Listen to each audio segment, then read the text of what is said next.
I didn't have any other means or any family finances or anything. Mm.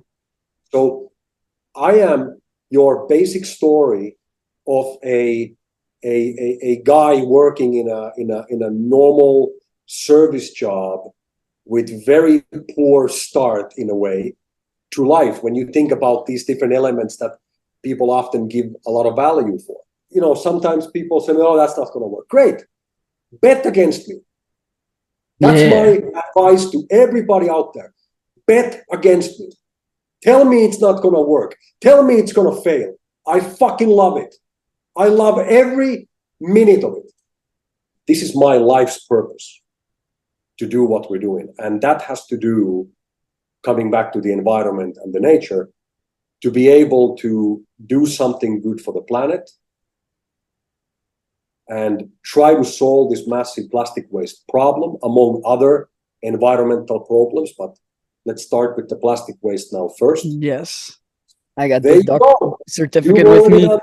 where Exactly. we got plastic neutral Corsair at your service, Absolutely. making everyone plastic neutral. But what's happening right now is, like, when I talk to industry people, they say, yeah, the prices are going through the roof because this is all happening. It's like you see the thunder arriving, you see the storm coming, it's heading your way. Hello and welcome back to the Value Versus podcast, the platform where we engage with visionaries who are reshaping our world through innovation and purpose-driven action. I'm Rami, and today we have a remarkable guest with us. Joining us, we have a businessman, CEO of Corsair Group International, that converts plastic waste, which nobody wants, into valuable oil, which everybody wants. He is, for me, one of the best speakers in the world. But not only that, he's a true leader who embodies persistence, real confidence, and he says what he's gonna do, and he does it what he's gonna do. And so on, with a next level dedication to global environmental solutions. But before we begin, give a like, subscribe, join the tribe, and to get it rolling, give us a warm applause for Jussi Veikko Saloranta. Let's go. Thank you so much. Thanks for the great and warm welcome. What an introduction. Yeah. I'll do my best to deliver on that introduction. Yes, I remember in 2019 where you were at the Event of Amsterdam, and I saw you speaking, and I got that attraction towards you directly because the way you speak and how you influence and how you have, this gift from God is so nice just to see it. Yeah. Thank you for Thank you that. so much. Thanks a lot. Well, I mean, same goes for yourself. I mean, you've done an amazing job.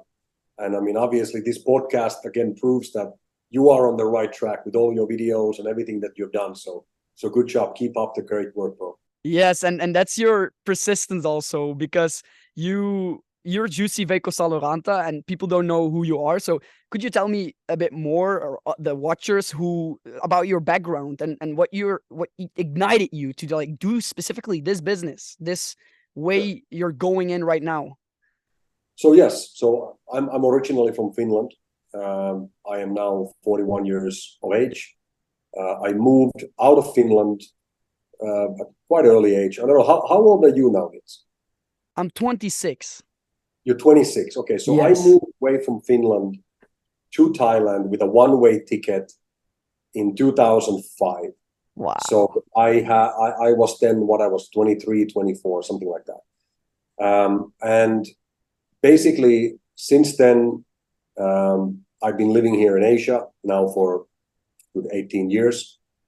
And I call Thailand and especially Bangkok really my home, where I feel most comfortable and feel most home anywhere in the world. I love many places and I love traveling, of course, and I have great locations that I like to go around the world. But I've never felt more home anywhere else in the world in the same way that I feel here in Bangkok. And we can talk about that later. But Yes. it's a really special place to me. And since then, I've been in Thailand, and I've been involved with a number of businesses, primarily with real estate. So real estate development, construction has been my primary occupation and business since 2005. Together with my partners, we've developed more than 2,000 housing units, everything from condominiums, villas, apartments, resorts, and all that thing. So construction, real estate development, that's what we've done for a number of years. Then I've been involved with a number of startup companies, got really excited about blockchain, got in quite early on Bitcoin. Wow. Really got involved with crypto around 2013. This was around the time when Ethereum didn't exist yet, and there was it was all brand new. Everybody was Bitcoin and Litecoin. That was everybody knew. And then like mushrooms, things started to expand from that. But I was really passionate from the get-go about the concept of decentralization and the blockchain and the things that could provide for us. And in my heart, aside from the real estate and digital assets and blockchain, I've always felt very closely connected with the environment, with nature, and I felt that deep inside my soul, I've always felt, and I've thought about this a number of times, like sometimes, taking a moment to sort of think about what we're doing right now and how I got here where I am. And I feel that it has been my purpose. It's like, I think it's a blessing if you can actually find yourself in a spot in life where you can look back and sort of confirm that everything that you've done in your life leading to this point has been part of the preparation to get you ready to do what you're doing right now. And that's how I feel at this moment doing what we're doing. It has always been, this is my life's purpose, to do what we're doing. And that has to do, coming back to the environment and the nature, to be able to do something good for the planet and try to solve this massive plastic waste problem, among other environmental problems. But let's start with the plastic waste now first. Yes.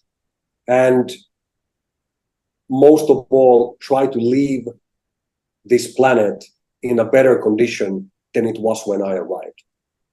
That's basically what's really driving me on this one. So that's a little bit about my background. I have 3 children. I'm married. My wife is from Vietnam. Some of the people in our events have met her there as well. And yeah, I've seen your wife. It's a beautiful wife, and I haven't seen your kids though. But I bet your lifestyle in Thailand is very nice. And when I was in Thailand with you, which was I think a few years ago, it was one of the best times of my life yet again. And Thailand is a place to be.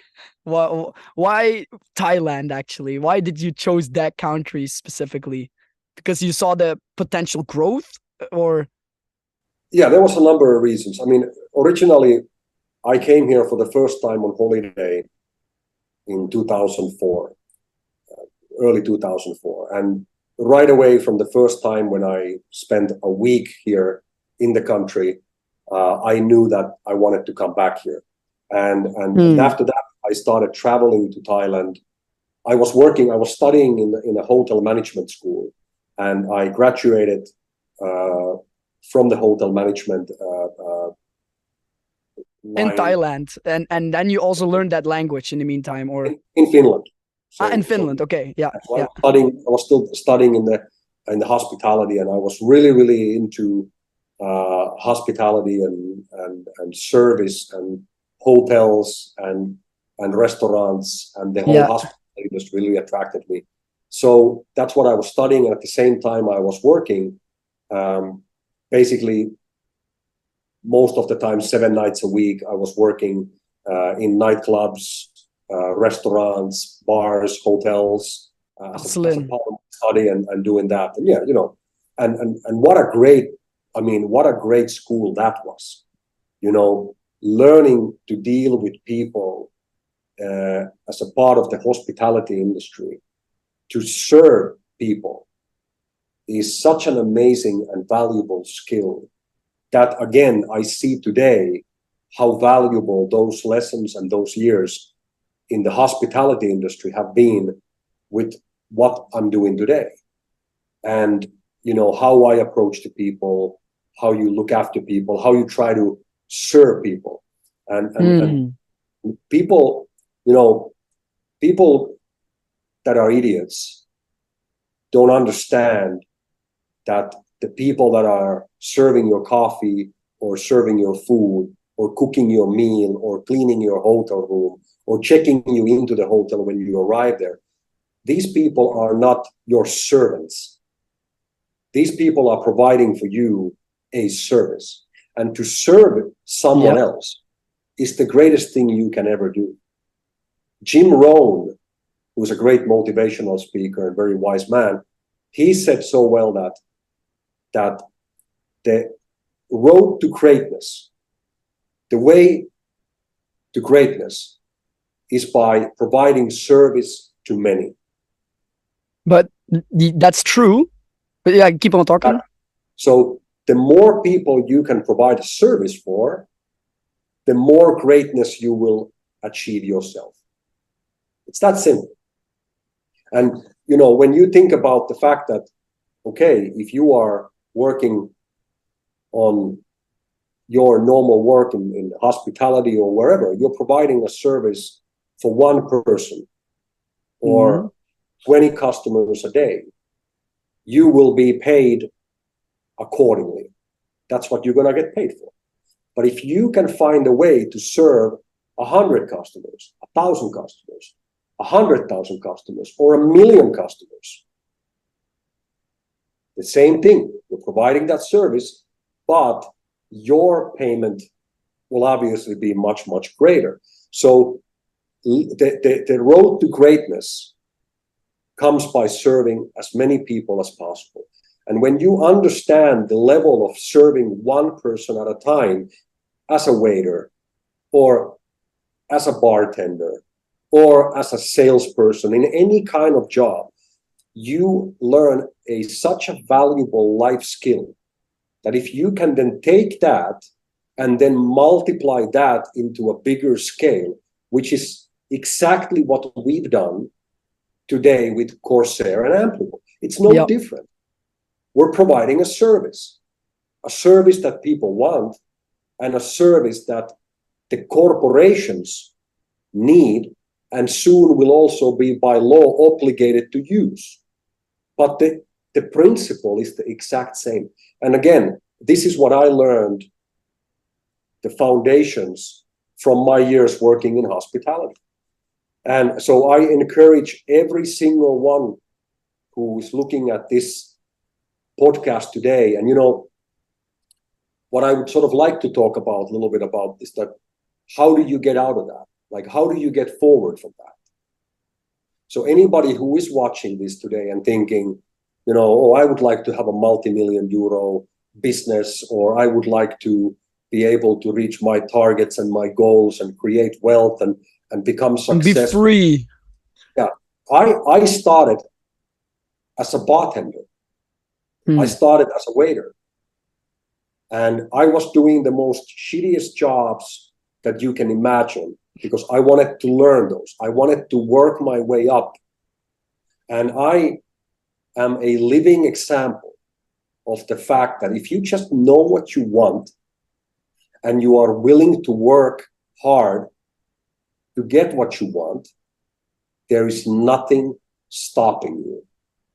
Absolutely nothing stopping you of becoming a millionaire, a multimillionaire, successful in your life, in your business, whatever you want to achieve. 100%.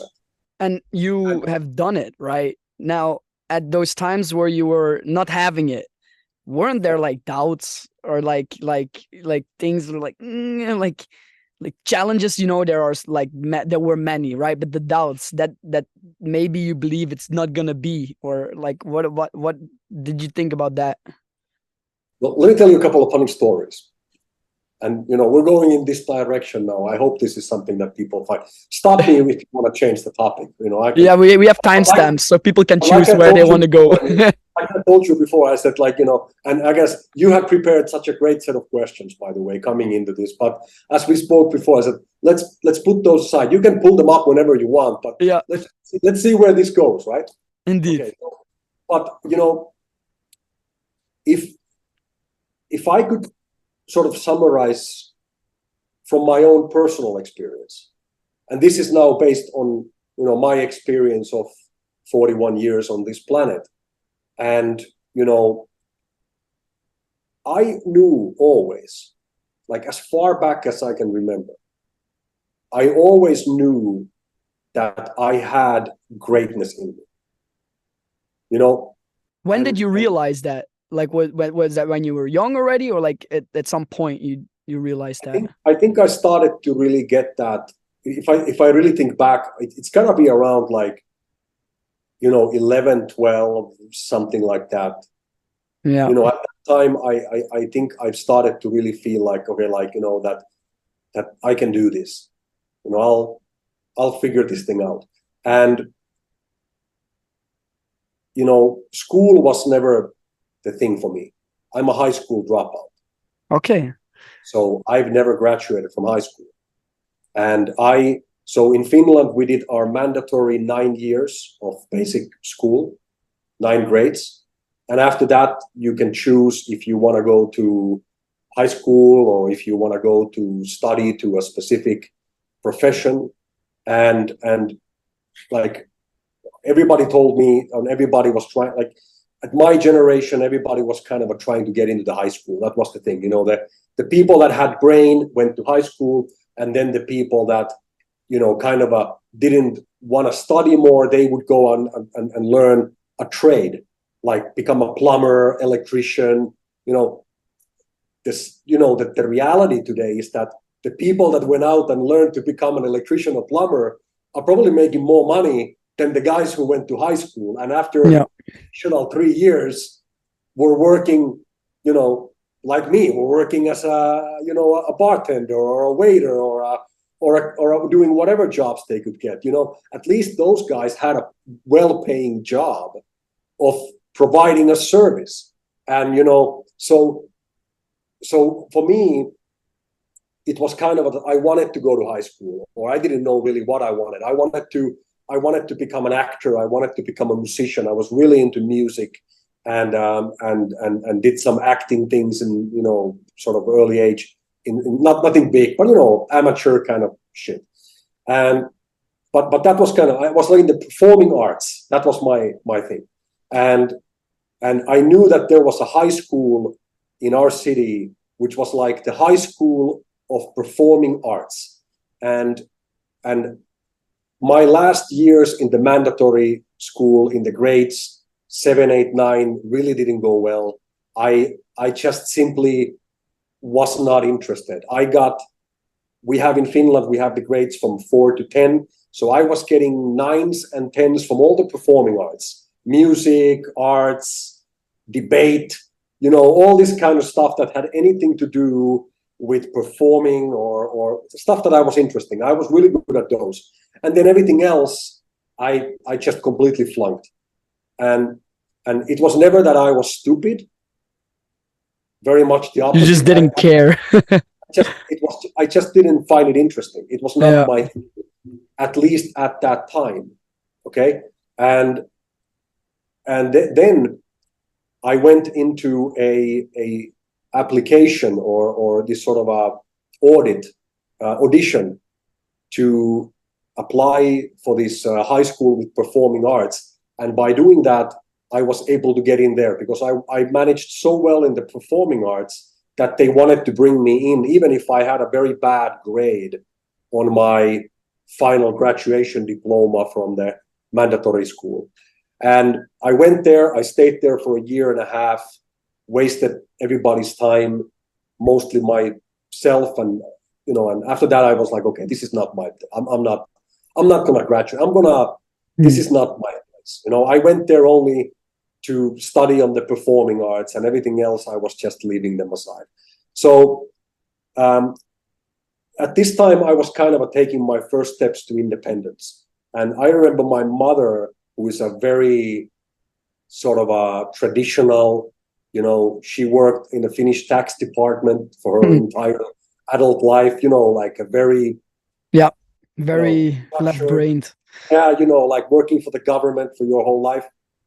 Well, so for her, it was like end of the world. Like, no, you cannot skip or leave the school.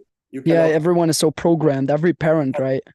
And my father, who is very much the opposite, who is also a high school dropout back in the day and managed to become very successful in a later age in his life, in his business.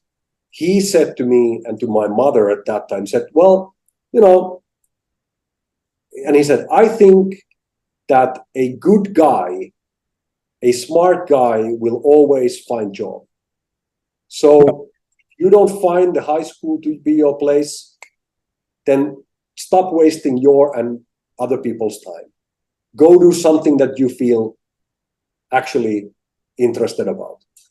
And that's how I then found my way into hospitality. And the day that I turned 18, I started working in the nightclubs, in the restaurants. And then I said, this is my thing. Like, I loved serving people. I loved being there to look after people, try to create experiences for people in their daily, whatever, restaurant visit that they were going. And I was like, hey, I belong here. And I really felt like this interaction with people was so exciting for me that I was working every single shift that I could get my hands on and just spending all my time in that work. And then after completing my Finnish military service for 1 year, I came back and then I rolled into the hospitality school. And I said, okay, this is what I want to do. So again, following my own instinct and not just following that sort of like, okay, I got to stay here another 3 years and, push through this thing that I don't want to do in high school against my own will and passion and my gut feeling. Leaving that was the right thing to do. And I left that and I found something that I could be very passionate. And that age at 18, when I, for the first time, was doing this on my own, I left the mainstream. I was now one of the outcasts because all of my friends were still in school, right? So yeah. I was the guy who left out. And of course, I was the outcast. I was the black sheep. I was different because I didn't follow the basic road. And at that moment, I started to feel like, hey, wait a minute, maybe I should, follow my own sort of gut feeling more. And I realized that I was really good in what I was doing, even if it was as simple as being a bartender or a waiter or working as an assistant in the kitchen or maid and housekeeping, cleaning hotel rooms. I realized that, hey, I'm pretty good at this. And I get along with people. I know how to work my way through. I'm the youngest everywhere I went. And that was my point. Every time when I showed up to a new workplace, I would always go around, introduce myself hand to hand by everybody that worked there. Everyone. I in the warehouse. Building connections. My name is Jay. If you have any work that I can help you with, I'm your guy. All right? Nice. You need some shitty work to be done? You think of me and I'll come running. All right? Boom. And I made that's what people love. Exactly. I wasn't trying to no, I was there. I didn't count the hours. I didn't count the money. I knew that I'm just gonna be here and I'm gonna do my best every single day for the customers and for my co-workers. And that's why my employer and future employers, they loved me, because obviously I was coming from a completely different approach. And at this moment, is when I first came across with network marketing. So someone introduced you when you were working then? Yes. And this one happened, well, it didn't happen in a workplace, but it came from an old friend. And I got into network marketing in 1998. So this was sort of around the time, and I started reading personal development, and I was like, hey, this is fantastic. And I got to a point where, working as a bartender, I started to implement the teachings from guys like Dale Carnegie, who has a fantastic book, for example, as you maybe know. How to Win Friends. Yeah, exactly. How to Win Influence people. And I started applying those things in my work in hospitality. And before I knew it, my tips every night through the roof. And eventually then, while I started doing network marketing, I started my first company. I became an entrepreneur. I realized that, wait a minute, I don't have to anymore go to work in these restaurants or nightclubs as an employee. I could actually set up my own company, and now I can sell my service and charge them by invoicing my work. And when I started to do that, I said, I don't need you guys to pay my retirement. I don't need you to pay any of the social security stuff. I will become a contractor. I'm an individual. I'm a company. I'm a corporation. And if you love my work, you can hire my work, and I'll work more than anybody else. I'll deliver better customer service than anybody else, but you got to pay for it. And I had built that reputation over years so that I was able to get a deal where I did the same thing like everybody else, but I was invoicing my work and making me starting to earn proper money while doing the same thing that I was doing before. But these lessons came from what I learned in network marketing and then through the personal development. Now I spend a lot of time on talking about this stuff. But anyway, at this time, I started to realize that like year by year, I started to realize more that I have greatness in me. Yeah. I am destined to do something great.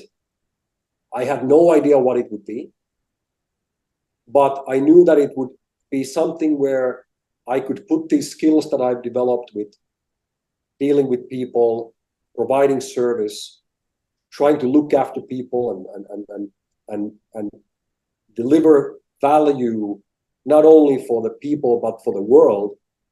I knew that there's something ahead of me. And as long as I just keep on following my gut feeling, eventually I will find what I'm supposed to be doing.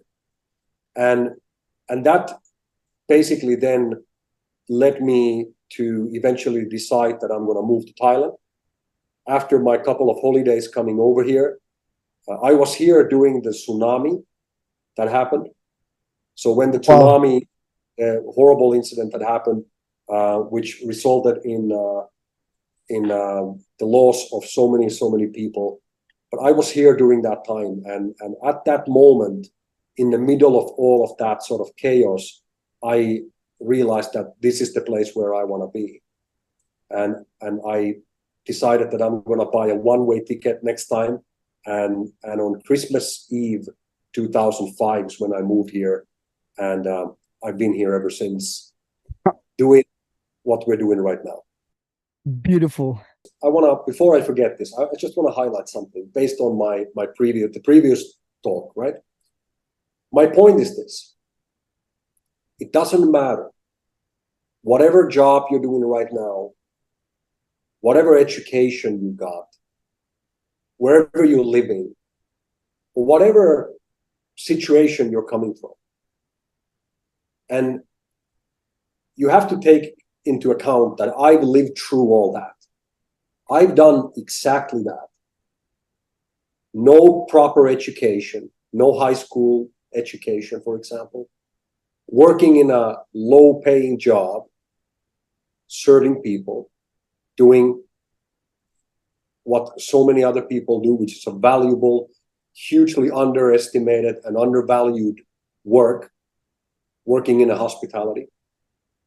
And I didn't have any other means or any family finances or anything. So I am your basic story of a guy working in a normal service job with very poor start in a way to life, when you think about these different elements that people often give a lot of value for. So it doesn't matter wherever you are. If you feel that you are destined to do something bigger, to do something better, and you feel that you have greatness in you, like I did. Like I remember I was walking out sometimes from the nightclub. We closed at 4 a.m. at night. So at 4:30 o'clock, I would walk out from a nightclub. I'll give you an example. I was working in Helsinki, the capital city of Finland, and I was offered a job in a nightclub, and I that was not my hometown. My hometown was a couple hundred kilometers away in another place, and I was offered this job in Helsinki, and I knew that even if I didn't have an apartment there, I didn't have many friends around there, but I knew that if I wanted to take the next step, I needed to move to the capital. I needed to start working there and start establishing myself as a person, as a brand in the city, and do the same that I have been doing in my hometown. Okay. And I was offered a job in the top nightclub in the city. And living expenses there are very expensive. And I only had weekend jobs. I only was there working on Friday and Saturday. And the rest of the time, full time. So what I would do is I would take a train from my hometown. I would go there, go to the hotel, and I had a friend who lived about 50 kilometers away. So after I finished my night shift, which ended, I would leave the place like 4:30. I had to wait for about 2.5 hours for the first train to leave, so I could take a train to go to my friend's place 50 kilometers away, so that I could then arrive there and walk 2 kilometers from the train station to his house to go to sleep for the afternoon, and then go back to the city and do the same thing again. Yeah. Right? So what happened is that when I would finish up my shift and I was in a completely new work environment. I didn't know anybody else. I knew the manager of the nightclub who asked me to come there, but everyone else was brand new. So, I couldn't ask, hey, can I come and hang around with your place or whatever? So I would basically stay there alone.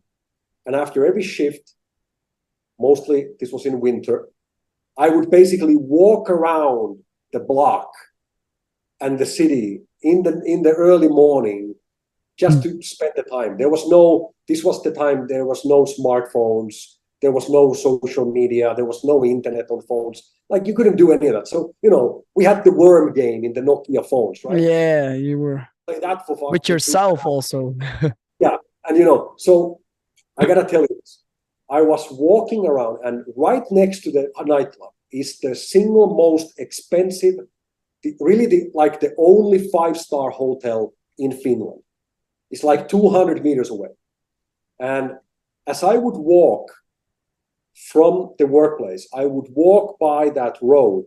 I would see in the ground floor restaurant the customers who were having their breakfast in this 5-star restaurant behind the glass.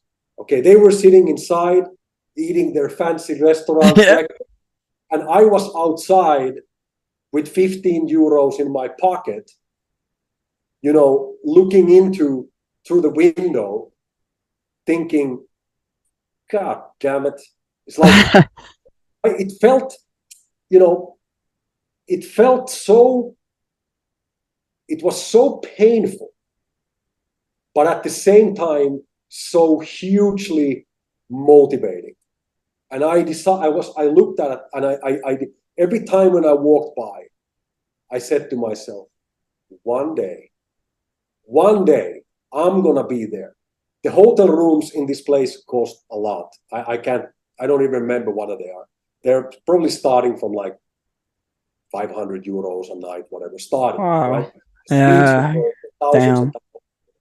Okay. So I would walk by and I would look into there and I was thinking to myself, one day. And And how long was the first day that you got in there after that day? so then we didn't go to, I didn't travel to Finland. I went to Europe very rarely before what we've done now with Corsair.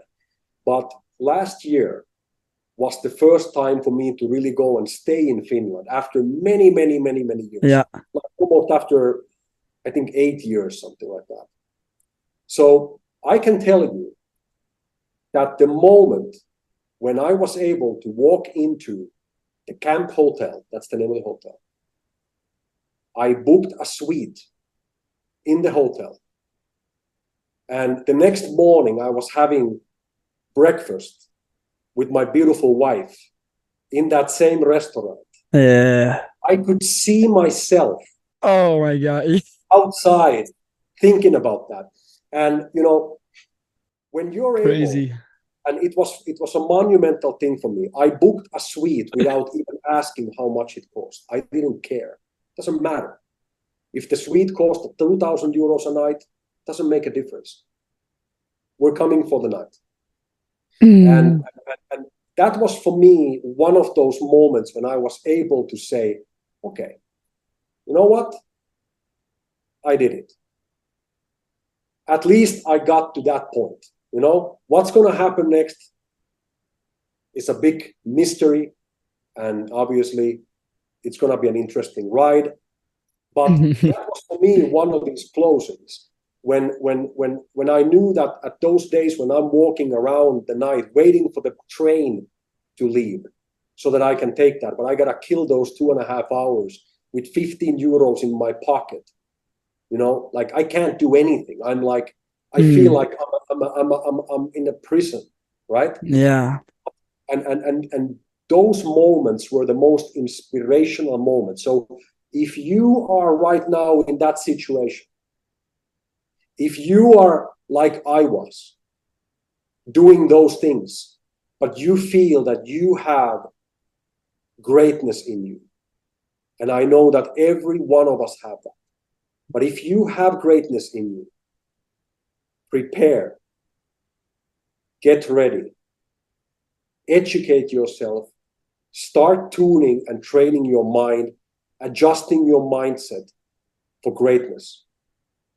Because as Les Brown says so greatly, it's better to be prepared and not have an opportunity than to have an opportunity and not be prepared. You have to prepare yourself every single day, listening to the tapes, reading the books, listening to the audio books about personal development, about greatness, reading autobiographies about people that made it, talking to people, trying to connect yourself, associate with people who have done what you want to do, and learn from those people and listen and start implementing those in your life. And if you keep your focus, if you know what you want, and you are willing to work your ass off, you are going to get that done. It's as simple as that. And if you never give up, even when you are going against failure and objection and challenge one after another, after my first big success here in Thailand, after having a sort of a real first taste of money, I could say I became a millionaire around the age of 25, 26. Wow. That's when I made my first million. And it was done here in Thailand.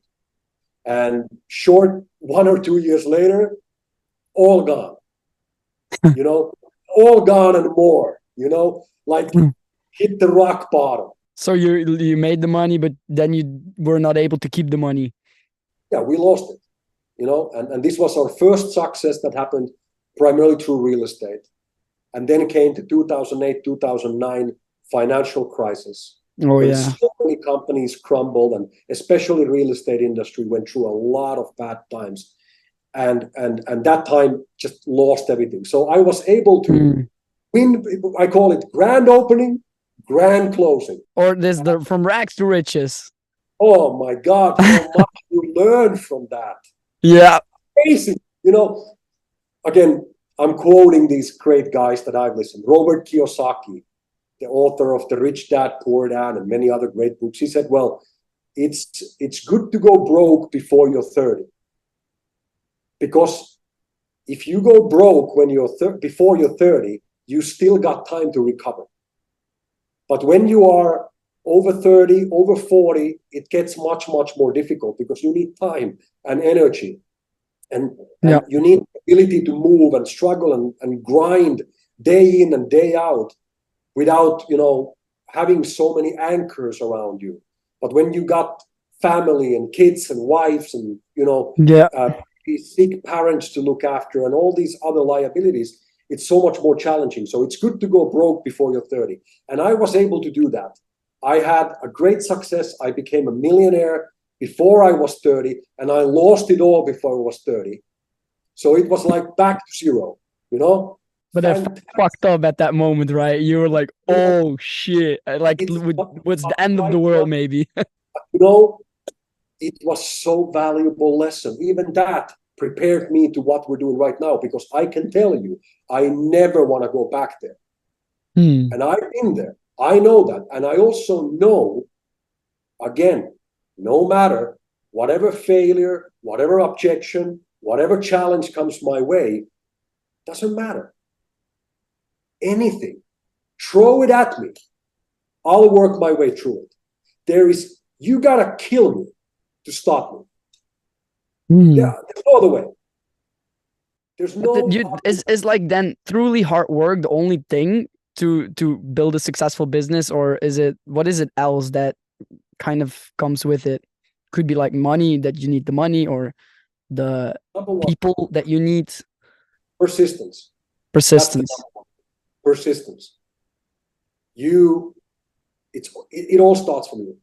If you don't have that tenacity, that persistence, that attitude that you're going to go through every single obstacle, you don't care. People say, sometimes people say, oh, that's not going to work. Great. Bet against me. That's my advice to everybody out there. Bet against me. Tell me it's not going to work. Tell me it's going to fail. I fucking love it. I love every minute of it. I remember those times. When people do that, it just gets my fire to go. And you see the passion. I get pretty fired up. But when we get to that point, it's that people say, oh, that's never going to work. Are you crazy? Really? No, it's not going to go like that. Whatever. Watch me. I've had that my entire life. I'm going to refer to my old past life one more time, and then we're done. Then we're going to close that chapter. But here's another. Myself and a couple of my good friends when I was in my early 20s, we were working, as I said, as bartenders, waiters, we're working in all kinds of jobs. And at the same time, we were doing network marketing. And we were doing network marketing on the daytime, and in the nighttime, 7 nights a week, I was working as a bartender. So on the daytime, I was telling people talking about this thing and talking about, working to achieve your dreams and, putting goals, telling people I want to become a millionaire. I want to do this. I want to do that. I want that. Let's work together. Let's do these things. And people would look at me and say, so what is your job? Yeah, I'm working as a bartender. A bartender? And you're here sitting and telling me about building $1 million business or becoming successful and buying whatever car and an apartment, whatever you want, right? You're a bartender, and people would look down on me, and myself and these couple other guys that we were doing network marketing. On the daytime, we would be wearing suits, and probably right now, if I would look back, we probably looked like a bunch of idiots. You know, we were kind of a overdressed in the wrong place. You know what I mean? In our 20s, trying to, anyway, we had passion. So the places that we would work on the daytime and do our presentation, we would invite people coming over. We would do the short presentations on the network marketing business. We were working for this Swedish company back in the day, and learning how this thing works. And these places, the coffee shops and the restaurants where we would do our daily meetings, the staff that was working there started to call us with a special nickname. And they would call us the young millionaires. Yeah. And this was sort of like a joke. It's like, oh, the young millionaires are there. Hey, Jay, don't remember that you got a shift starting at 8 o'clock here in the bar. So we were the young millionaires. And first it was like an insult. They were joking about this. All the young millionaires are coming. Hey guys, how's business? They were joking around this thing. And what was interesting to notice is that after a few years later, none of us who were involved in that group made a lot of money with network marketing, myself included. I didn't become successful financially until I really started to work with real estate and implementing what I've learned in hospitality and network marketing into the real estate business. Again, serving customers, serving people. But now my customers were not looking to spend 12 euros 80 cents to buy a plate of food, but now they were looking to spend 280,000 euros to buy a condominium. So, but doesn't matter. I was serving those people and I was doing a great job because I knew how to take care of people. So now I look back about the young millionaires. None of those guys, except for me, is involved in network marketing anymore. But every single one of those guys is a millionaire today. Few of them, many, many times over. They didn't become successful in network marketing. They became successful in construction, in IT, in entertainment, in other industries. But the young millionaires are all millionaires today. We're not really that young anymore, but we're millionaires. And the people that were working in those coffee shops and restaurants are still working in those coffee shops and restaurants. And they had the same opportunity to decide, hey, I want to do something more with my life. There's nothing wrong what I'm doing right now, but I want to do something more. I am destined for something better. I am destined for something greater. I have greatness in me, and I'm going to go and get it. I'm going to go and put it to work, and I want to achieve my targets, my goals, my dreams, and put that work into it. But they didn't. We did. And that's the difference. So now it comes to your question. Persistence, that's the key. Number two, any good idea, any sound idea. People overcomplicate doing business. Usually it's the simple things that work. It's the stuff that nobody else wants to do that you can go and make a lot of money. My idea was always this, and again, think about it now. What I told you about my approach back in the day, I always signed up to do the shitty jobs. When I was the youngest guy in a hotel, they would call me and say, hey, Jay, somebody puked in a hotel room. There's a 50 euro extra bonus for any staff member that would go and clean. I'm the guy. Sign me up. I'm going. Forget it. I'll do it. Don't let anybody else there. That's my job. I'll go and do it. I would run to do the stuff that nobody else wanted to do. Okay? Well, fast forward 20 years forward. What are we doing right now? Still the same. We are cleaning shit from the environment that nobody else wants. This world is piled up, overflowing with plastic garbage that nobody wants. What are we doing? We are running to those hills to get all of that garbage that nobody wants, because we are wearing different types of glasses. We have the supervision glasses. We have the Superman infrared, whatever you want to call it. We see through the garbage the gold and the money and the value that is there. You know, Yeah. this is the thing is, every single dream that you have, that money can buy. Every single target that you have, that money can buy, is inside those mountains of garbage, plastic waste that nobody wants. Same goes for me. And what we're doing right now is the exact same thing. We went into the business of handling an area that nobody else didn't want to touch. And that's how simple it is. If you see a thing, see a problem, it's too dirty, too smelly, people don't want to really get involved, great. Sign me up. I'll take care of that. You guys don't want to touch it, don't worry. I'll roll my sleeves. I'm good to go. Yeah, because they always look very clean. As long as you guys are ready to sign the check, I'll go and clean up the mess. That's it. Because you look very clean, and you, like, did you always also work at the facilities then? Like, clean it all up? You know, that's the thing.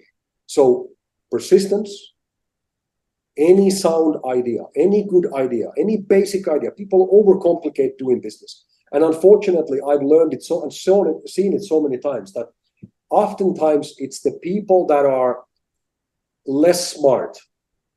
Sorry to say this, but people often with lower IQ will probably succeed in average better in business than the really, really smart people.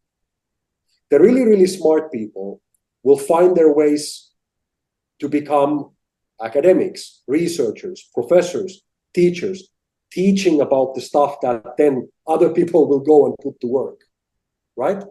And you know, that's what I'm saying. You don't need to be highly educated. You don't need to be coming from a high school or university background. You don't need to come from background of money. No, you need to get your mind right.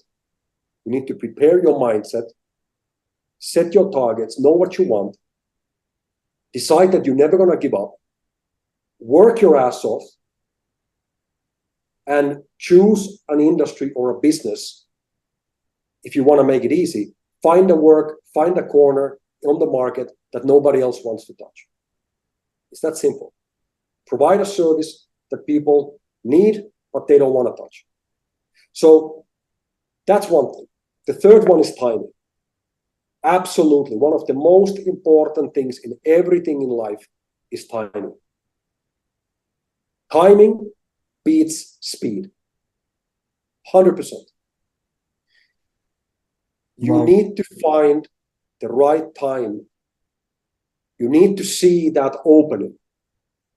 You know, when you're driving in the traffic and you see cars switching lanes and you see that opening 2 cars away from you.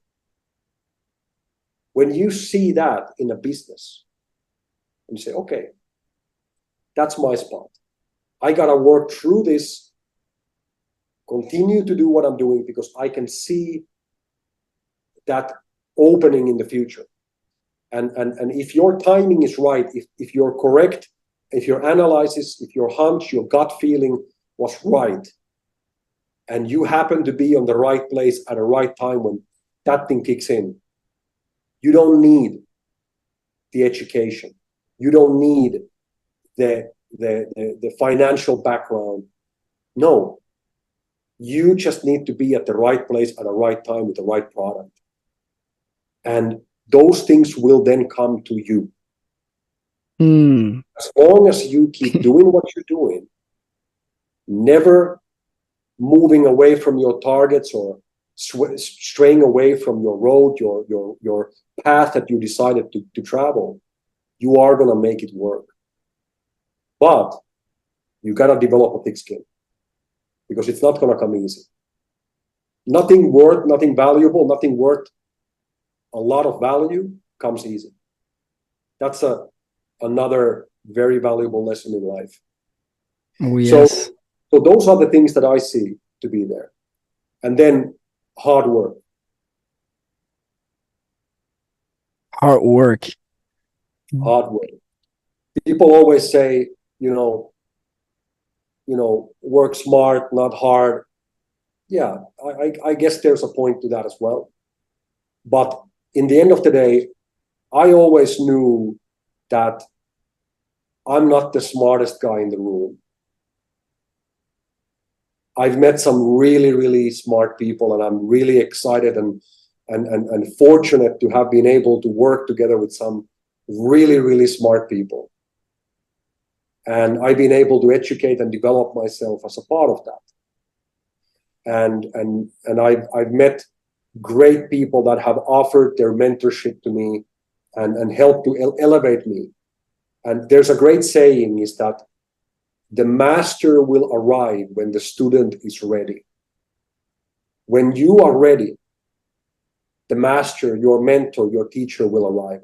You don't necessarily even know who is going to be that person that's going to come into your life and help you to move to the next level. I've had in my life a few very important people like that, who have helped me, elevated me one after another to the next level. And first one of those people were the guy that I mentioned, my friend who was living 50 kilometers away from Helsinki. Mm-hmm. I was living at his house, and he was an entrepreneur, several years older than I am, but already successful, but had already gone through a couple of bankruptcies, couple of divorces. Jeez. And he was able to give me those life lessons. And what happened was that he was on a completely other level. He was running a $1 million business already, €1 million business. And when I met with him, and I was just a young boy, and he took me under his wing and started educating me. And the moment when I got to the sort of same level, which was about the time when I moved to Thailand and started developing the real estate business, at that time, my second mentor arrived. And then again, elevated me to the next level, which was now on a completely different level than my first mentor was. Mm. Until I reached the level of the second mentor, the third mentor arrived. And he pulled me again up to another level. And finally, I was able to find my sort of latest, my existing, current biggest mentor in my life, who has had a major significant impact on my life in many aspects. May I ask who that is? My father. Your father. And what is so weird is that I had to go through these levels to get to a point where I was able, and I'm now able, to talk with him on the same level. His company that he's running is turning on an annual basis about €1 billion a year. And he employs several tens of thousands of people. He's semi-retired now, and wow, but has done extremely well. But like I said before, in an older age, he became really successful at his 50s and 60s. He's now in his mid-70s. So when I was growing up, he wasn't at that level yet. He was also in his way. But that sort of, so what happens is that you have to go through this curve and this process of learning.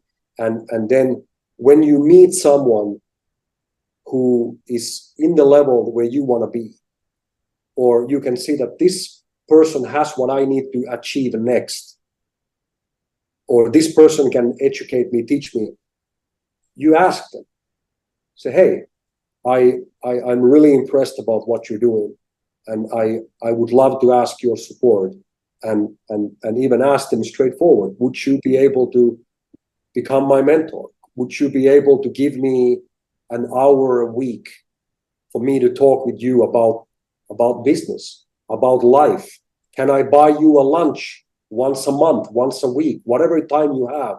And we just sit down and I want to just talk with you. I want to listen to you. I talk a lot, but when I'm in the presence of people that I can learn from, I'll shut my mouth and I'll listen. That's why we got 2 ears and one mouth. So, and that helped. And if that person is really who you think they are, they will agree to that. Because if they are the person that you think they are, they have been in your situation one time in their life. And they would love to pay back that and that opportunity to help somebody else to elevate. And it's that simple. One more story from the background. You know, I remember it so well. You know, in my hometown and in Finland, you don't see a lot of expensive cars. Summertime, in the whole summer, you might see one or two really expensive cars. One Ferrari, you pass by somewhere, and obviously, everybody notices that car.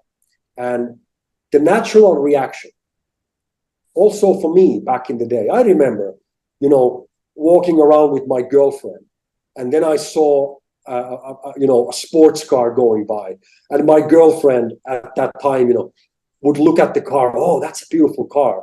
And I would just like, oh, what car? That car? That's an old model. Yeah, it's an old model. It's a used. Yeah, you can buy those really cheap. Or they're secondhand. Doesn't have a turbo. It's the cheap model. He didn't go with the premium. I tried to come up with all kinds of shit just to push down on that, right? Because I was so jealous. And I felt bad that I was not able to be the guy driving that car, right? Yeah. And that's the normal reaction that at least many of us in Finland have. And I decided one day that I'm going to change that. And I remember I saw a guy park. It was a beautiful summer day. I was on my way walking to work in a hotel, and this guy parked his brand new convertible Mercedes right in front of the hotel. A fairly young guy in his 30s at that time. And he get up from the car, and I stopped, and I was like, wow, that's a beautiful car. I hope that one day I'll be able to buy a car like that. Can I ask, what are you doing so that you have ability to drive a beautiful car like this? And the guy was shocked. Okay, now you have what is the TikTok guy who goes around and asks this thing? I was doing this back in 2002. All right. So I was talking, and this guy that I happened to talk to suddenly turns around and was shocked. And he was like, yeah, well, I'm in this business, I'm doing that. And yeah, and suddenly a couple of weeks later, I see the guy again, and we start chatting and having a cup of coffee, and we became friends. And we're still friends today, And it's that attitude. When you go into someone, you see something that they have, and you just don't approach them like this is some kind of an envious thing. But instead, go and talk to them. I say, wow, that's beautiful. What's up? You got a beautiful car, beautiful house, beautiful boat, whatever. What do you have to do to get something like that? I mean, I would love to be in a situation one day to be able to have like that, if that is what you actually want. So again, it comes back to the enviness.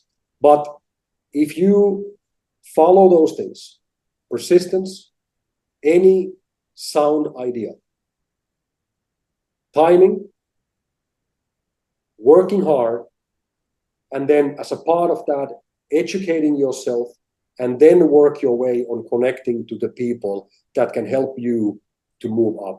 But you have to be also able to provide for them some more value. Of course. So that's... What type of value did you provide them, for example? Well, a lot of these people, if you are coming with sincere approach, and people that have, and I start to kind of be now on that area. I'm not a mentor to anybody, and I don't think I would necessarily be ready for that one yet. But when you reach a certain point in your life, you'll be very happy to share things that are the keys to your success. If your success is something that, sort of can survive the daylight. So actually, you can actually talk about it out in the open. You can be proud of what you've done, right? There's a lot of whose businesses and practices are not necessarily something that you want to learn anything from. But if these are people that are hardworking, sincere, honest people, and they've achieved things in their lives, most of the time they will be very happy to pass that lesson along. And sometimes the only thing you can offer is your gratitude. Just to simply say, I would be really grateful if I could hear your thoughts for an hour a month over a lunch that I will, or a drink or a beer or a cup of coffee or whatever, or sitting down in the park for an hour if you don't have money to even buy the cup of coffee. But I would love to spend time with you and just learn from you something a little bit. And my point in the beginning was that I don't know what I'm going to even do in the future. But the moment when I figure that out, I'll be sure to return that favor. Or, as many of them will then say, you don't need to return anything for me, but your job is to give it for someone else. Yeah. Pass it along. And that's the true beauty of passing along those keys to success and helping someone else to start to climb on that ladder. That's it. Beautiful. Well, and then, climbing the ladder, I remember when you were starting and there were a lot of doubts about like, are we going to actually have the machines? Are we going to produce plastic into oil and this and that? And right now you have a big facility in Thailand, which is working. And, the thing of challenges that you received, what were they? And like, how did you manage to overcome them? Well, you actually told us in the podcast, but like, how was that process? Well, so in summary, and kind of answering a little bit your question before, so starting from the point what we have right now. So as you said, we have a fully operational facility here in Thailand, where now for 3 years in a row, continuously, we have been converting plastic waste into oil. When we got started, people didn't even believe that it's possible. Yeah. People didn't understand that plastic, whatever products they might be, there you go. These are all made. And people didn't even understand or realize that there is a way to take these plastic products and actually convert them back into oil. So this was the first sort of challenge that we had, because people didn't believe that it's even possible. So we had to convince people that yes, it is possible, and it's also environmentally safe and financially viable. Not only that it's possible, but it actually makes sense financially, and it's not going to pollute and destroy the environment. 3 very important points. This was the first thing that we had to overcome, to get all those things into place so that we could show, yes, this is how it works. And that was the first obstacle that we had to overcome, while doing it in a very, very limited amount of money. When I talk about limited amount of money, we're talking about an industry. Like, let me put it like this. The average company that gets involved in this industry of plastic chemical recycling would probably start with a budget of 50 million euros. 50 million. 50 million. Like, you know, going into this business without having at least 20, 30 million is kind of insane. It's kind of crazy. So when I say that we started with a very small amount of money, yes, we were investing hundreds of thousands and eventually, you know, a few million euros. But we've never had, even now, we've never had the opportunity to have 20, 30, 40, 50 million in the bank. So we started with very, very small resources in a very, very, very big industry. Okay, petrochemical industry. It's not a business that you just decide to, hey, I'll just start in the oil and gas industry. You know, it doesn't happen.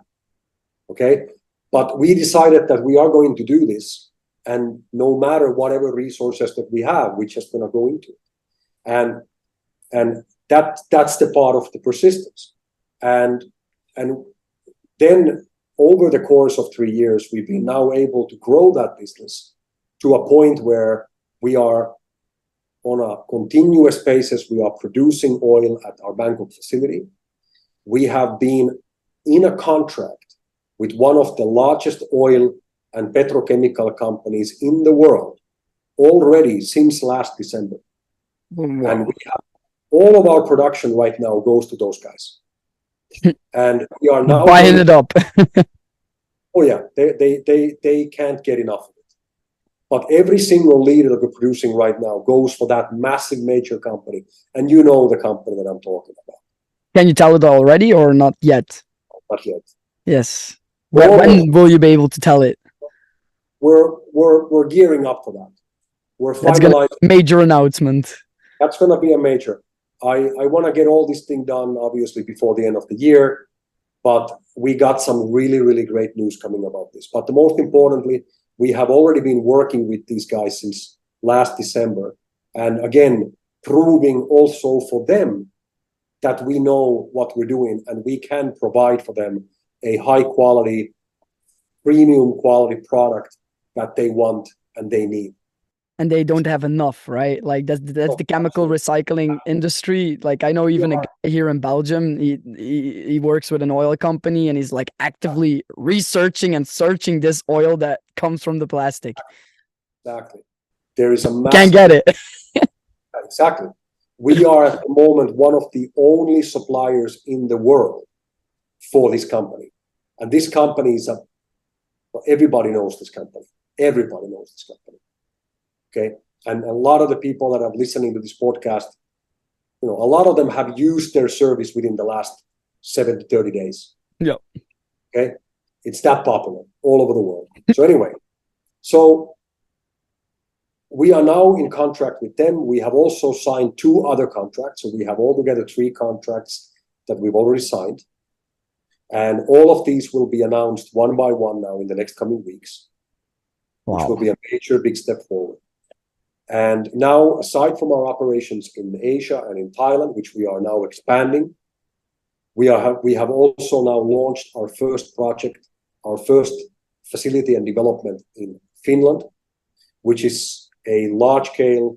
Maybe I could, if you allow me to share my screen, let me just You can share it if the building. You put up the button, or you can't. Can you? If you let me see if I can. Otherwise, I make you host. Sure. If you can't. Yeah, I think this is a good thing to people to see. So basically, just to I can share. Yeah, perfect. Thank you. You can. So all right. So here you can see our first European facilities. This L-shaped or J-shaped building is our facility. This is where we are now developing our first European production site. It has altogether 60,000 square meters of space, and it will now become a major hub for chemical plastic recycling in Europe. Once we are up and running now in roughly about 1 month's time with our first machine. We will start to produce the first liters of oil over there, and then we're going to expand it every couple of months with additional machines. Eventually, we aim to be in a situation where in the next 3 to 4 years, this building, this facility, will be able to convert about 60 million kilos of plastic waste to at least about 45 million liters of advanced bio oil. Bang. Per month, per year? Per year, sorry. Per year. And this 60 million kilos a year is equal to the amount of plastic waste that is produced by about 1.2 million people. So one average human being on a planet creates about 15 kilos of plastic waste a year. So if you divide that, put that together, comes to be about 1.2 million people. So the plastic pollution from 1.2 million people can be processed here in this facility into something extremely valuable, into advanced bio oil, which the petrochemical and oil companies right now are fighting over. Yep. Really, which has a massively high value. We're talking about €1 a liter. And why is it so valuable for the people that watch it? Because they just think it's oil, right? And oil is oil, but there is a difference within oil, you know? Exactly. You have refined oil, you have crude oil, which comes from the ground, and yeah. Yeah, absolutely. So basically what happens is that when we take this plastic bags, wrapping materials, packaging products, all that stuff, and we put them into our reactors, in our machines, what we're doing is we are converting them back into their original form, which is the oil. In this case, referred to as pyrolysis oil or advanced bio oil. And this oil can then be used either as a fuel, it can be refined to become gasoline, diesel, or kerosene jet fuel, or it can be used as a raw material to create and to produce new plastic products. So our target and focus is to provide all of the oil that we produce to the plastic manufacturing companies to be made into new plastic products. And by doing that, we are able to reach a circularity with plastic waste in the same way like we have done with other materials like metal, glass, and paper and such. So this same thing needs to happen now with plastic. Yep. And the world that we're living right now is really not going into a better direction, but instead going into a worse direction. And for example, last year, there was more plastics produced in one single year than ever before. The production of plastic last year alone was almost 500 billion kilos. This is more than the weight of every single human being on the planet. So think about that. In 1 year, we're pumping out more new plastics than the weight of every single human being on the planet. Damn. And this production is expected to triple in the next 30 years. To go from 500 billion kilos of new plastic a year to 1.5 trillion kilos a year. And at the same time, the recycling that is done for plastics today is less than 9%. Means that more than 90% of all of this plastic ends up into the landfills, getting burned. 400 million tons. Yeah, exactly. And when the production increases, it's almost 100% sure that the 9% will become 8% and 7% because it doesn't grow in the same pace.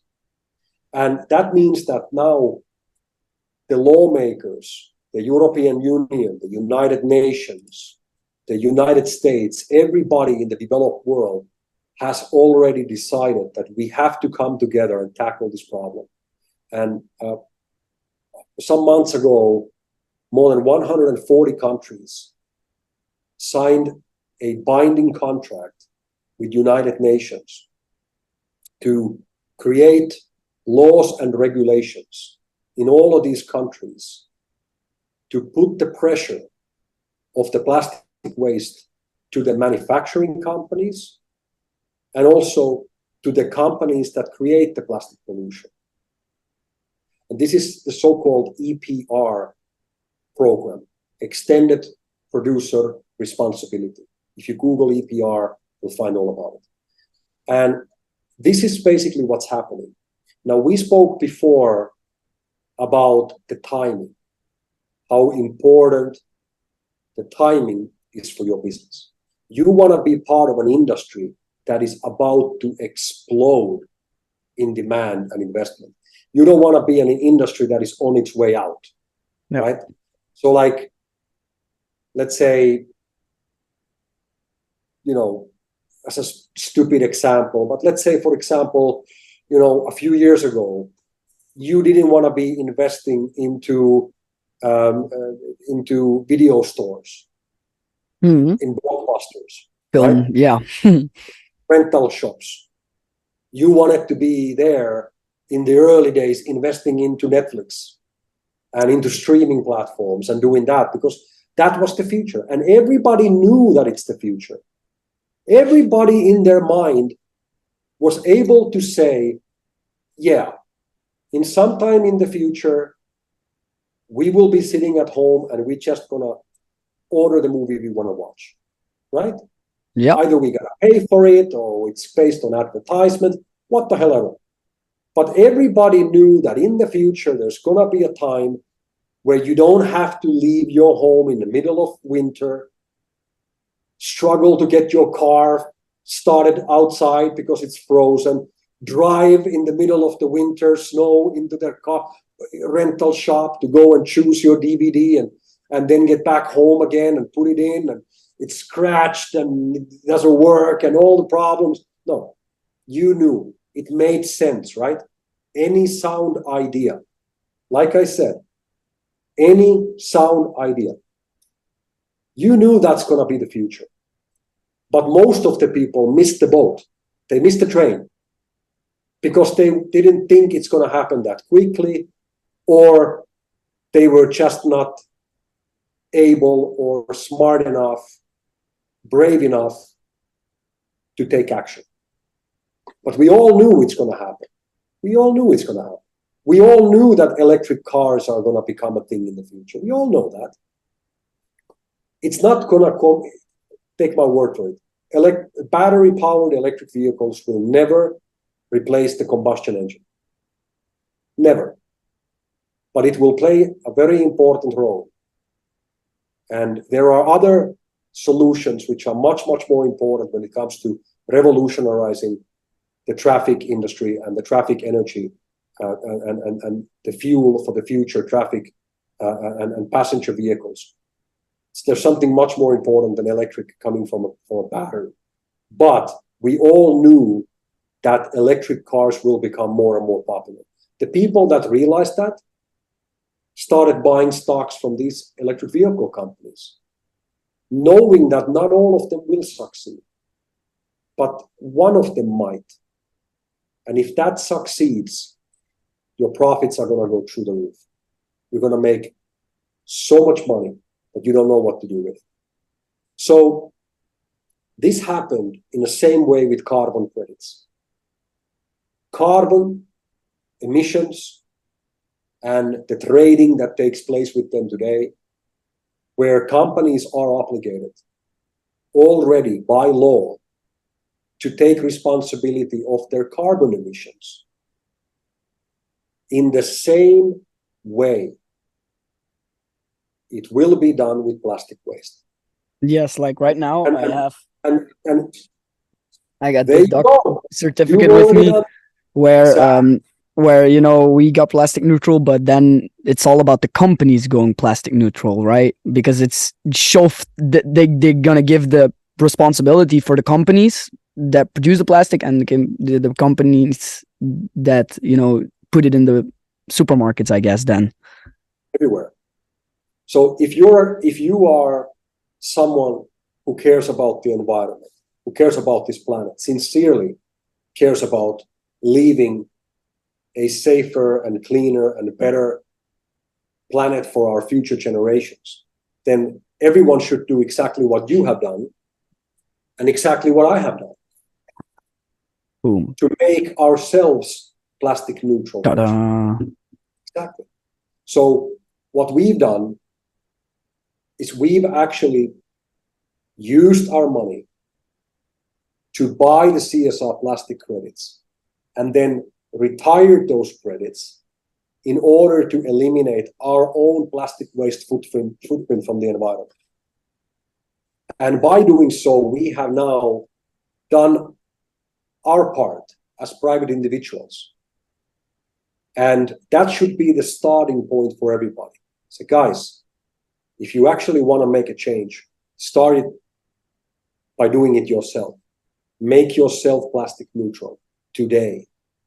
And after that, join us in the movement to help others to do that. And while you help others to do that, you can actually create your financial future by helping others, private individuals and companies, to do the same thing.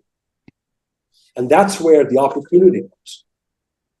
So this being the case, now we are in a situation where companies are already buying carbon credits to reduce their carbon emissions and their footprints.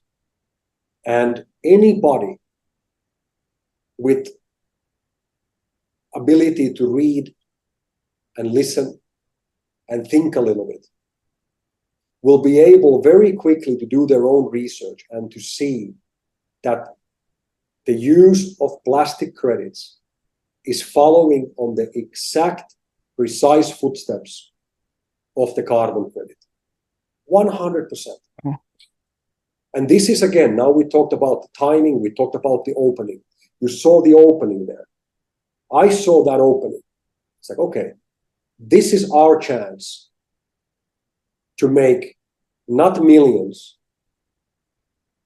not billions, but to become $1 trillion company. Yep. It is so big, this industry. And that's so funny because right now it's about, it was the big industry, the oil, but now we're talking the plastic credits. Yeah, exactly. And actually, I don't know exactly when you're going to put this one out, but tomorrow morning, we are going to have an official launch ceremony here in Thailand. Tomorrow will be the 29th of August, where the largest private hospital chain in Southeast Asia, called BDMS, Bangkok District Medical Services, a company which operates and owns 34 private hospitals, treats millions and millions of patients every year. These are like 5-star hotels, these hospitals. They got thousands of doctors working for them. Tomorrow, they will become the first hospital group in the world to become plastic neutral. And they're doing that with CSR plastic credit. So this is another, again, a major milestone where a multi-billion-dollar company listed on the stock market, 34 hospitals. You can just think about the size of that. These guys are now going to eliminate all the plastic waste that they generate as a group by using the CSR plastic credit. And they are going to buy these plastic credits from the open exchange. Excuse me. Happens. They're going to buy those credits from the open exchange from the people that are holding them, people that have acquired them through their own actions or who bought them earlier at a cheaper price. They can now sell them on a higher price and generate for themselves, by doing so, a great value for their money.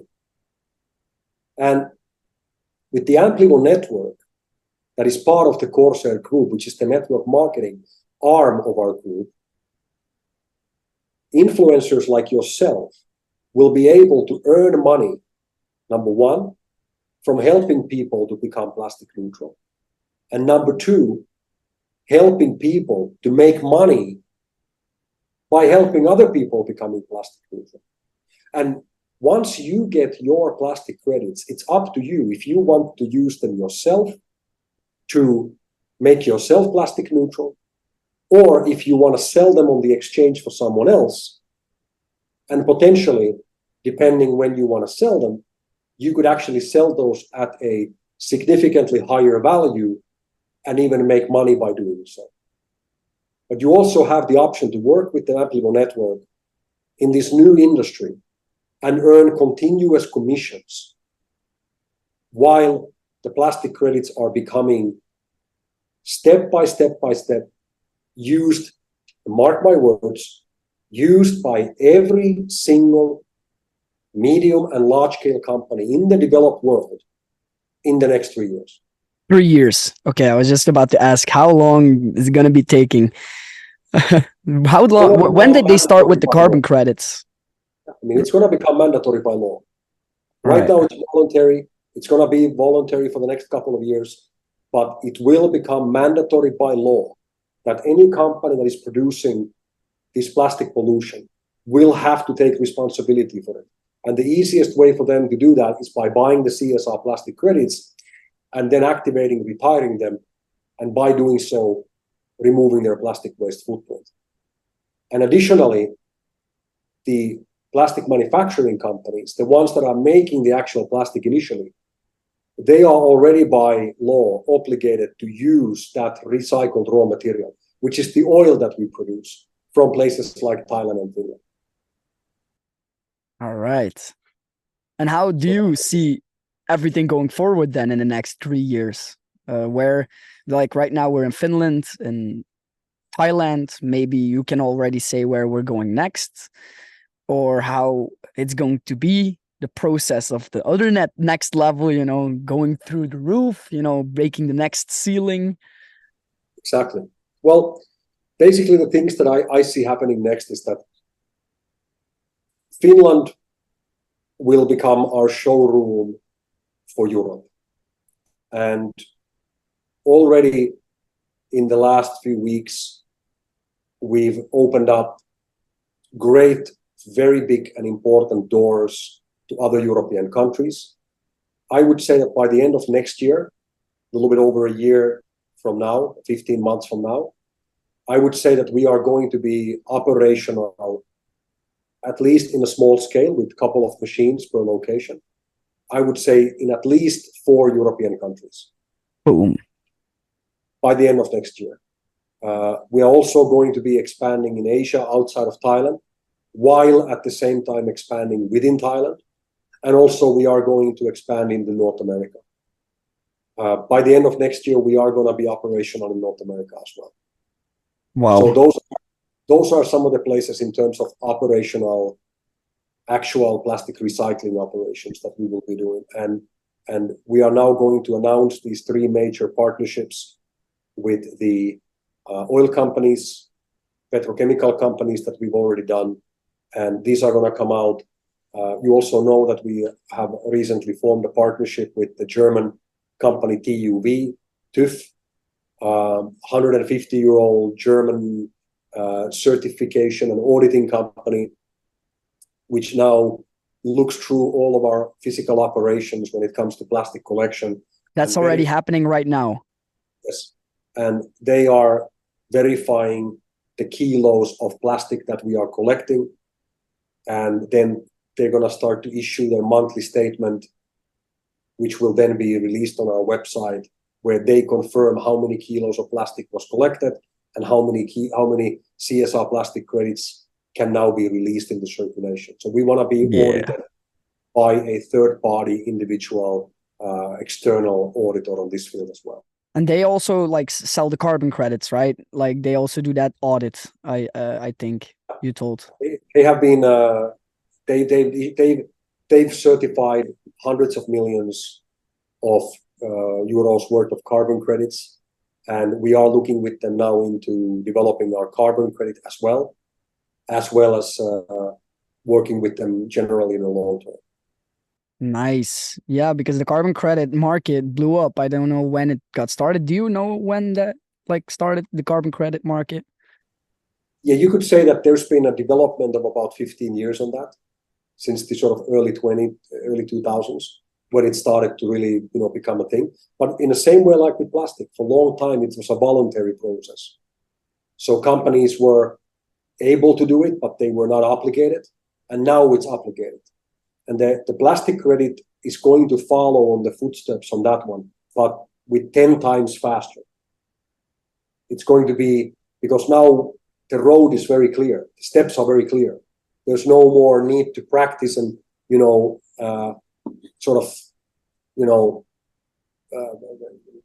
innovate this thing. They already know this is what we did with the carbon. Now we're going to do the same with plastic. And plastic is going to be even more influential. It's going to be even more important, because the carbon you can't see.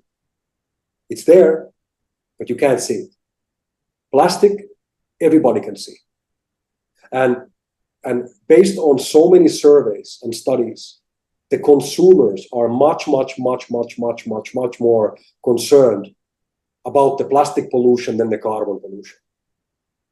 100%.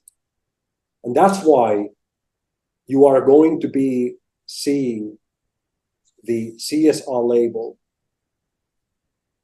the plastic neutrality label, in more and more products all over the world, in supermarkets, in advertisements, packed in printed into the packaging of the products, because those companies want to show their customers that they are the good guys.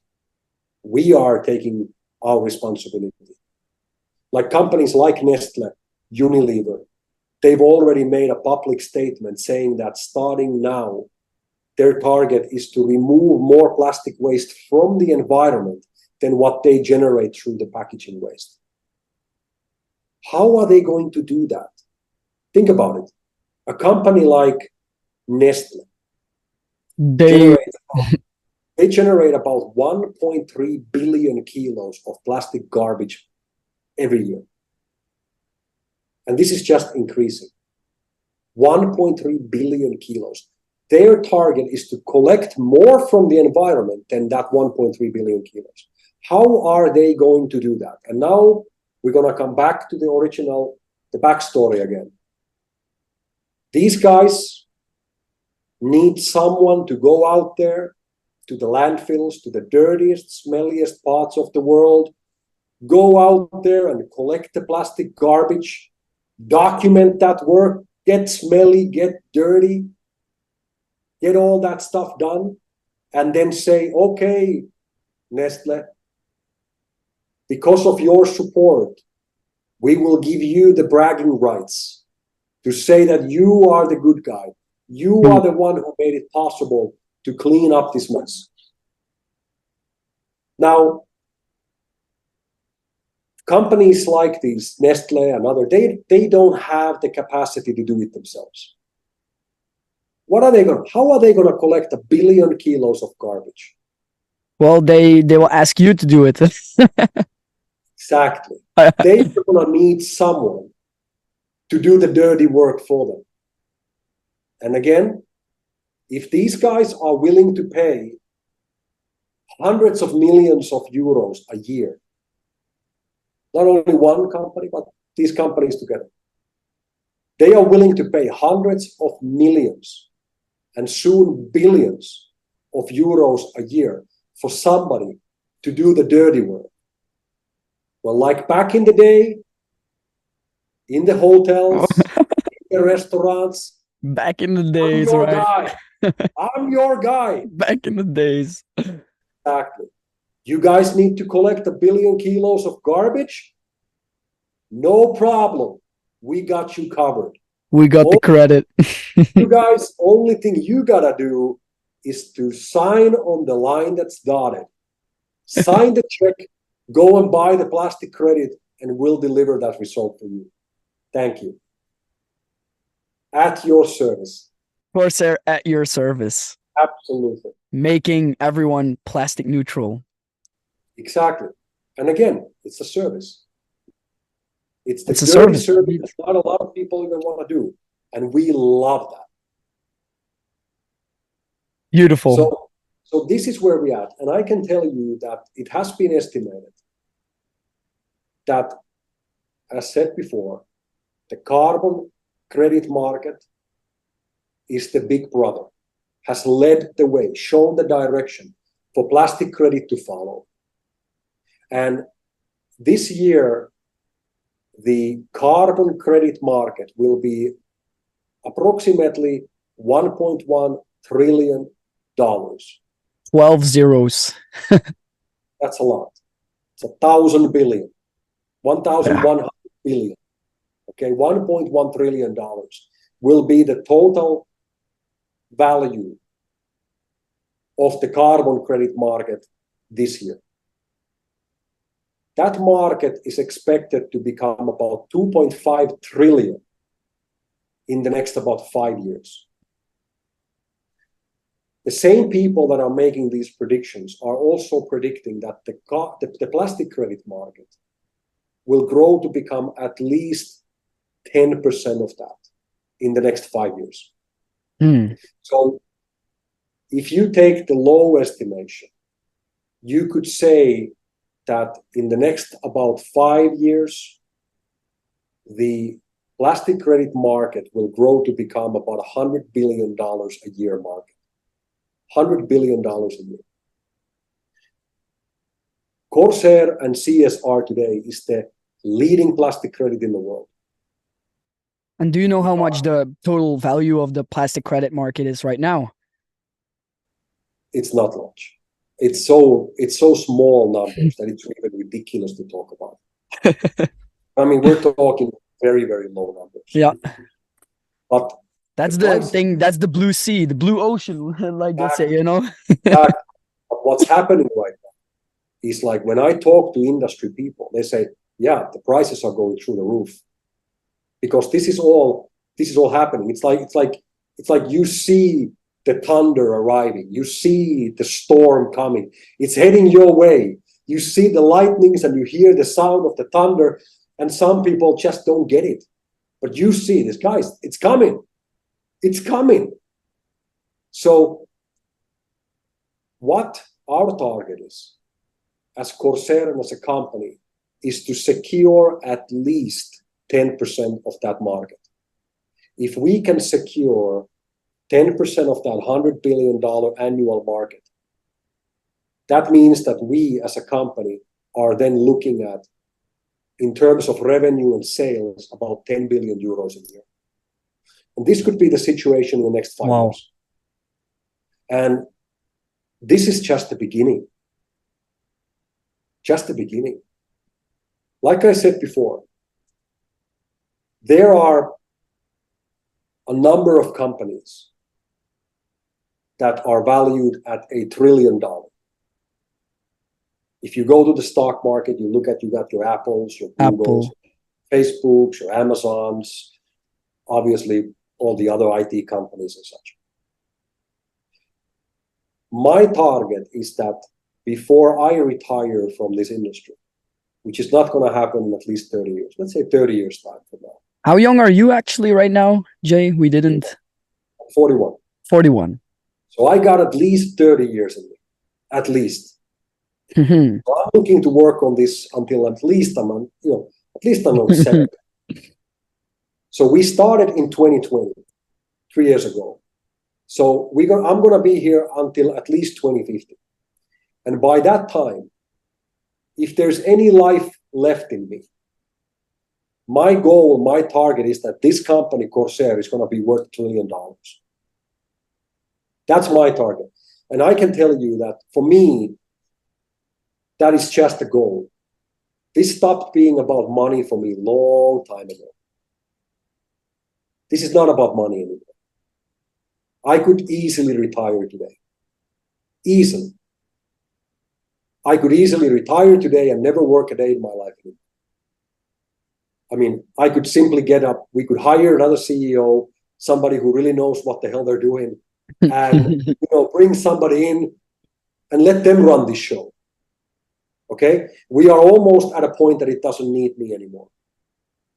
But I know that if I'm still in charge of the ship like we done, I know that I know that we're going to be safe, because there are going to be some storms ahead of us. There's going to be some rough waters, and you need a captain that's going to sail through that. So I'm going to be here. I'm not going to go away.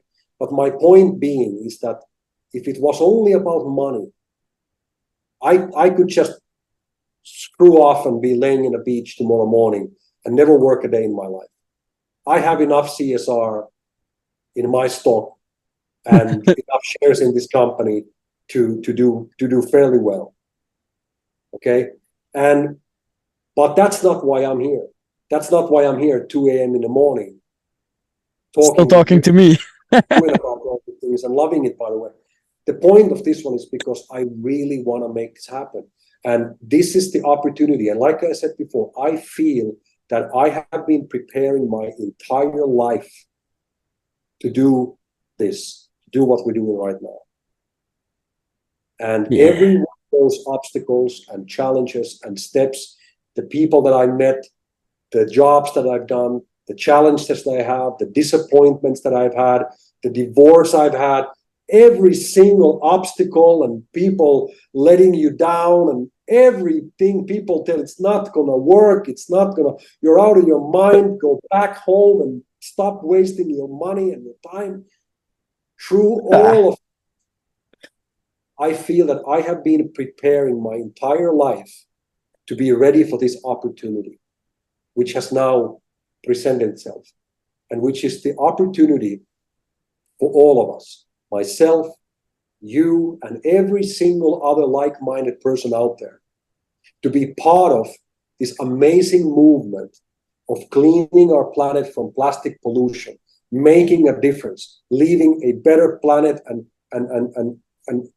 world for the future generations, and becoming extremely wealthy while doing that. We're talking about millionaires, multimillionaires, even billionaires that are going to be created in this industry in the next couple. I'm also very, very confident in that. When you do the research regarding plastic credits and chemical recycling, how this industry is going to evolve, according to many researchers, their research, well, it's truly astonishing. Perfect. Yeah, crazy. Well, we're coming at a 2-hour mark. You want to stay? Yeah. You see, it's already dark. I need to go to sleep. The flies are gonna, the mosquitoes are gonna eat you. Yeah, they come in, and especially when the light is on. Well, Jussi, thank you so much for giving us this time in this moment in August. Your journey as a transformational leader is truly inspiring. Like, where you come from, where you are right now, where you're going, even working 30 years till your retirement, and keep going till that. Well, you're here to stay, and Corsair is here to stay. And to our listeners, remember that through determination and shared purpose, we can drive extraordinary change. Extraordinary superhuman powers come from your purpose, right? And that's what you've done. Exactly. So, wow, what can I say? Like, subscribe, join the tribe, and if you would like to have part 2, leave it up in the comments, because we didn't even go deep in many questions that I had.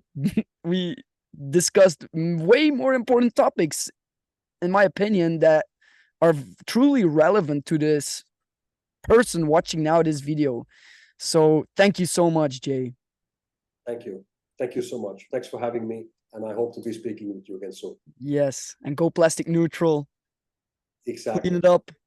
And let's go with the flow. Thank you, Niels. Thank you. Bye-bye.